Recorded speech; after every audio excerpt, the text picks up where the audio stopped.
నువ్వు ఎప్పుడు ఊళ్ళోళ్ళందరూ నీ గురించి రకరకాల మారుకుంటే నేను ఒక్కనే ఏమనుకోలేదు.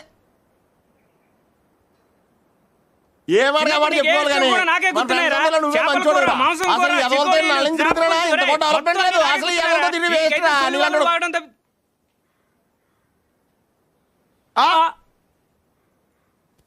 నువ్వు మాట్లాడారా అయిపోతాక నేను బయట ఉంటాను. అక్కర్లేదు, నువ్వే మాట్లాడు, నేనే బయట ఉంటాను.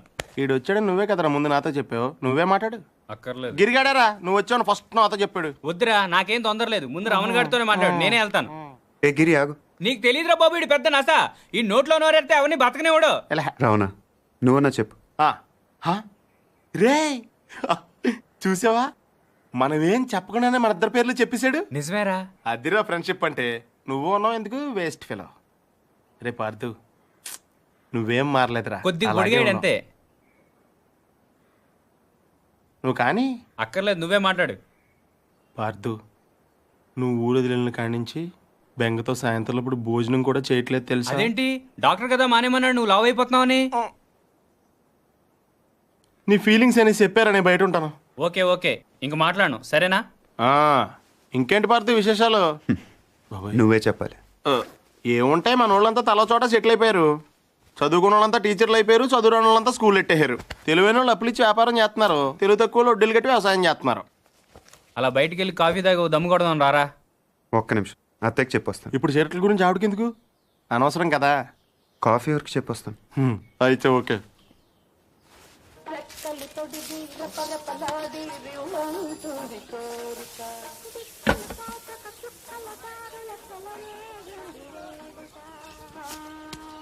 సాంబార్ తప్పుగా ఉంది.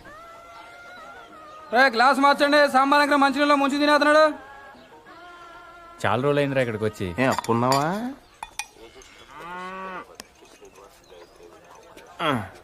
సత్తిగా బావా, నీకెప్పుడు మన శేఖర్ గారి విషయంలో బాధ అనిపించలేదా? నాకు మాత్రం చాలాసార్లు మనం తప్పు చేసామనిపించిందిరా. ఇప్పుడు అవన్నీ ఎందుకురా? ఎందుకంటావేంట్రా, ఇది చేసిన తప్పు కదా. మరి అప్పుడే చెప్పొచ్చు కదా. అప్పుడు నా వయసు 10 ఏళ్ళు, అప్పుడు ఆడ వయసు 10 ఏళ్లే. ఎన్నైనా చెప్పరా, నువ్వు అలా చేయటం మాత్రం తప్పురా. ఎలా చేయటం? జీవితంతో పందెం కాయటం, అది 10 ఏళ్ల వయసులో, కరెక్ట్ అంటారా? ఎవరి జీవితం ఎవరు పందెం కాశారు? ఎవరి వయసు 10 ఏళ్ళు? నేను ఇన్ఫర్మేషన్ చెప్పట్లేదండి, ఫీలింగ్ గురించి చెప్తున్నాను. ఎందుకు ఫీల్ అవుతున్నావు? ఫీల్ అవ్వాల్సిన సంఘటన కాబట్టి. ఏంటా సంఘటన? ఎందుకు సార్ పాతగాయని మళ్ళీ రేపుతారు? ఎవరు రేపింది? ఏంటా గాయం? ఇప్పుడు 12 సంవత్సరాల క్రితం జరిగిన విషయం సార్ అది. అదే ఏంటా విషయం? చెప్తే చెరిగిపోయే తప్పు కాదు సార్ అది. అలాంటప్పుడు ఎందుకు మొదలెట్టారా? నా మానాన్ని నేను మాడిపోయిన మసాలా దోశ తింటుంటే జ్యోతిలక్ష్మి డాన్స్ చేసినట్టు వినిపించి వినిపించకుండా, కనిపించి కనిపించకుండా, చూపించి చూపించకుండా తినేసింది ఎవరు? ఏం జరిగింది? ఏం జరుగుతోంది? ఏం జరగబోతోంది?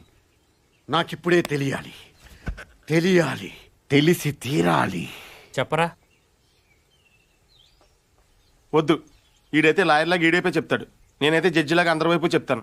ఏం చెప్పినా నా వైపు చూసి చెప్పు. 12 సంవత్సరాల క్రితం ఇదే ఊళ్ళో నేను, పార్థు, గిరి, పూజారి గారి అబ్బాయి శేఖరం 5వ తరగతి చదువుతున్నామండి. ఓ రోజు ఈ పార్థు శేఖర్ గాడిని నీకు ధైర్యం లేదని ఏడిపించాడండి. దానికాడు ఒప్పుకోలేదండి. అప్పుడు ఈ పార్థుగాడు ఆడితో పందెం వేసాడండి. అయితే రాత్రి 12 గంటలకి శ్మశానం వెళ్ళారా? అప్పుడు ఒప్పుకుంటాను, వెళ్తాను, నాకేంటి భయం. అలా అయితే మేము మధ్యాహ్నం వెళ్ళి పీర్ సాహిబ్ గోరీ దగ్గర 4 నిమ్మకాయలు పెట్టొస్తాం. నువ్వు రాత్రికి వెళ్ళి పట్టుకురావాలి. పట్టుకొస్తాను. మేము వద్దంటున్నా వినకుండా పార్థుగాడే శేఖరాల ఇంటికి వెళ్ళి ఆయన లేపాడండి. శేఖర్ గాడు ఒక్కడే శ్మశానంలోకి వెళ్ళాడండి. ఆ రాత్రిపూట పీర్ సాహిబ్ గోరీ దగ్గర మేము పెట్టిన 4 నిమ్మకాయల్లో 3 నిమ్మకాయలు తీసాడండి. సరిగ్గా 4వ తీసే టైంకి ఎవరో పట్టుకుని లాగినట్టు అనిపించిందండి. అంతే, దెయ్యం అనుకుని పాపమాడు గుండె ఆగిపోయిందండి. పొద్దునే చూస్తే చెట్టుకోమ్మండి. దెయ్యం కంటే భయం మా చెడ్డదండి. పార్థు ఎక్కడా? పాపం అప్పటి నుంచి శర్మ గారు కోలుకోలేదురా. శైలేష్ తెలుసుగా, శేఖర్ గారి చెల్లెలు. ఆ మధ్య ఆయాసంగా ఉంటుందని హాస్పిటల్ తీసుకెళ్తే హార్ట్ లో హోల్ ఉందని చెప్పారు. ఆపరేషన్ 2 లక్షల దాకా ఖర్చు అవుతుందంట. శర్మ గారేమో ప్రతిదానికి ఆ దేవుడు ఉన్నాడు అంటాడు. ఈ నైవేద్యం పెడితే గానీ భోజనం చేయడం రాముడు ఈయన కష్టాలు ఏం తీరుస్తాడు చెప్పు? తింటావా? వద్దా? కొన్ని జనం ఏమైనా చేస్తారా అనుకుంటే ఈ గుళ్ళోకి వచ్చి దండం పెట్టుకెళ్లేవాళ్లే గాని దక్షిణేశుడు ఒక్కడ లేడు. Worst fellows.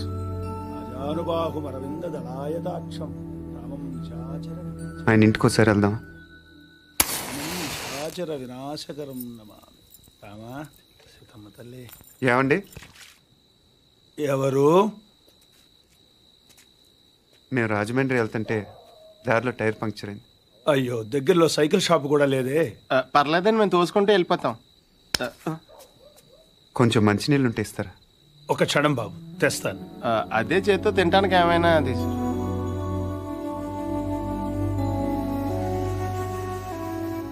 మనం హెల్ప్ చేయడానికి వచ్చాం, బోన్ చేయడానికి కాదు.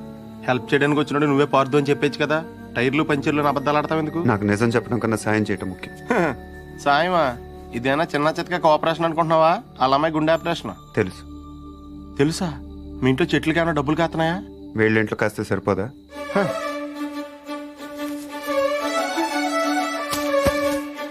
ఏంటది? డబ్బులు. డబ్బులా? ఎంత? 3 లక్షలు. 3 లక్షలా? ఏం సరిపోదా? నీకు అలా అర్థమైందా? మందార చెట్టు కాబట్టి 3 వేసావు, అరటి చెట్టు ఉంటే 5 హెద్దువా? ఇంట్లో ఏం లేవు బాబు. పొద్దున స్వామికం చేసిన అప్పాలున్నాయి. అప్పాలా? ఆ విషయం మీరు అంత మొహమాటంగా చెప్పాలా? అయ్యంటే నాకు ప్రాణం. అంటే దారిలో అవసరం అయితే పనికి వస్తాయి కదా అని. అయ్యో పర్లేదు, తీసుకో బాబు. థ్యాంక్స్ అండి. మంచిది బాబు. పద. ఒక్క నిమిషం. ఈడెవడో అర్ధరాత్రి వచ్చి అప్పాలు తిని అర్థం లేకుండా మాట్లాడుతున్నాడు అనుకోకపోతే మీకు విషయం చెప్పనా స్వామి? చెప్పు బాబు. పిన్ని గారిని రోజు ఆ తులసికోటకి పూజ చేయమని చెప్పండి. చేస్తుంది బాబు. ఉత్తినే కాదు స్వామి, ఈ మందార పూలతో చేయమనండి. లక్ష్మీదేవి తాండవం చేస్తుంది.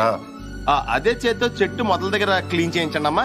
అక్కడ బాగా ఎక్కువగా చెత్త అది మొదలు మటుకి ఇంపార్టెంట్ అమ్మా మందార చెట్టుకి. గుర్తుంచు.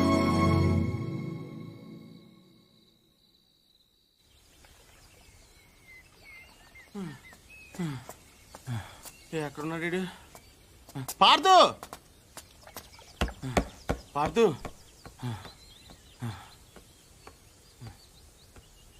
రే పార్దు, నేను రాత్రి పూజారి గారి ఇంటికి రాముడు హనుమంతుడు వచ్చి వెళ్ళారంట తెలుసా? ఎవరో అనుకుంటున్నావా? మనమే, సీతలేని రాముడు తోకలేని హనుమంతుడు. 3 లక్షలు ఉంటే 6 నెలల పేకాడొచ్చు, 6 ఏళ్ళు మందు కొట్టొచ్చని తెలుసు కానీ శ్రీరాముడిని శర్మ గారింటికి తీసుకెళ్ళొచ్చని నీ వల్ల తెలిసిందిరా బాబు. ఏంటే మాట్లాడవు? దేవుడు అలాగా ఉండకూడదు. నేను దేవుణ్ణి కాదు, కనీసం ఇలాగ మనిషిని కూడా కాదు. ఇంకా నయం పార్దుని కాదనలేదు. అవును, నేను పార్థుని కాదు. అంటే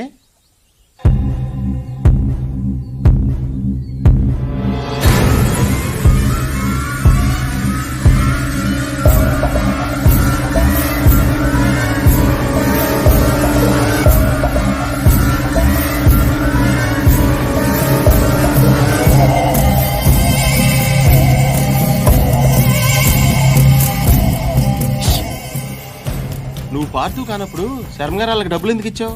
పార్థు వల్ల శర్మ గారి కుటుంబానికి నష్టం జరిగింది కాబట్టి. అసలు నువ్వు మూర్తి గారు మనవడవే కానప్పుడు ఈ ఊరు ఎందుకు వచ్చావు? నా వల్ల పార్థు కుటుంబానికి నష్టం జరిగింది కాబట్టి. కొంచెం కన్ఫ్యూజింగ్ గా ఉంది కానీ అర్థమైంది. పార్దు పార్దు, ఇంకొక లాస్ట్ క్వశ్చన్ అడుగుతాను. శివారెడ్డి నువ్వు చంపనప్పుడు వెళ్ళి ఎవరు చంపారో కనుక్కోవచ్చు కదా? ఎవరిని అడగను? ఇంకెవరిని అడుగుతావు? శివారెడ్డి పోయాడు కాబట్టి బాజిరెడ్డిని అడుగుతావు. అడగగానే చెప్పడానికి బాజిరెడ్డి ఏం చిన్నపిల్లాడు కాదు. అలాగని చెప్పి వదిలేస్తామేంటి? పోలీసులతో కొంచెం గట్టిగా అడిగించు. పోలీసులు కూడా నా కోసం కొంచెం గట్టిగానే తిరుగుతున్నారు. అమ్మో, అయితే నువ్వు కొన్నాళ్ళు బయట తిరగకుండా ఉండటం మంచిది. ప్రస్తుతం నేను చేసేది అదేగా కదా. పార్దు, అడగగానే నీ సీక్రెట్లన్నీ నాకు చెప్పేసావు. ఒకవేళ నేను ఎవరికైనా చెప్పేస్తే? నువ్వు అడిగావు కాబట్టి చెప్పలేదు రావునా, నేను నమ్మాను కాబట్టి చెప్పాను. అది కదా నేను ఎందుకు నమ్మానంటే హనుమంతుడి కన్నా నమ్మకమైన రాముడికి ఇంకెవరున్నారు చెప్పు.